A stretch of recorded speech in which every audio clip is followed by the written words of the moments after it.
Islamabad high court ने chairman PTI Gauhar Khan को बानी पीटीआई से जेल में मशावरत की इजाजत दे दी। अदालत ने हुक्म दिया कि जेल हुक्काम की निगरानी में बानी पीटीआई और चेयरमैन पीटीआई की मुलाकात कराई जाए। मजीद जानते हैं टॉन न्यूज़ के नुमाइंदे उमर मेहताब बर्नी से। उमर, बताइएगा मजीद क्या अहकाम जारी किए गए हैं इस्लामाबाद हाई कोर्ट की जानिब से? जी बिल्कुल, चेयरमैन पीटीआई बैरिस्टर गौहर और दीगर वकला की इमरान खान से मुलाकात और मुशावरत की दरख्वास्त जो है वो मंजूर कर ली गई है। इस्लामाबाद हाई कोर्ट ने चेयरमैन पीटीआई गौहर खान को बानी पीटीआई से मुशावरत की इजाजत दे दी है।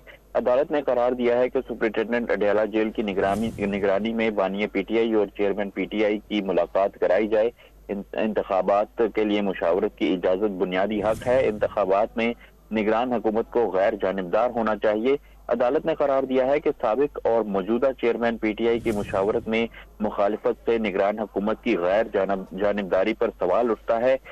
इस हवाले से आज additional attorney general Adiala jail superintendent अदालत में पेश हुए वकील शुएब शाहीन ने मौक़िफ़ अपनाया कि पीटीआई के 700 टिकटों की तकसीम के लिए मुशावरत दरकार है।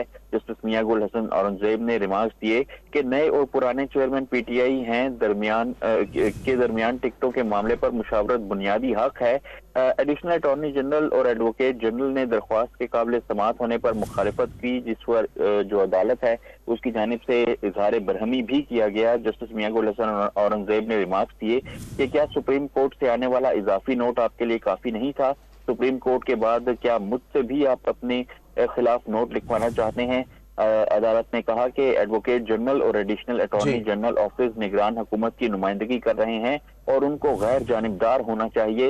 निगरान हुकूमत के ज़ेरे निगरानी खौफनाक निज़ाम चल रहा है कि इंतखाबी मुशावरत की इजाजत भी नहीं। निगरान हुकूमत क्या इंतखाबात को बहुत शुक्रिया उमर मेहताब बर्नी अपडेट करने के लिए।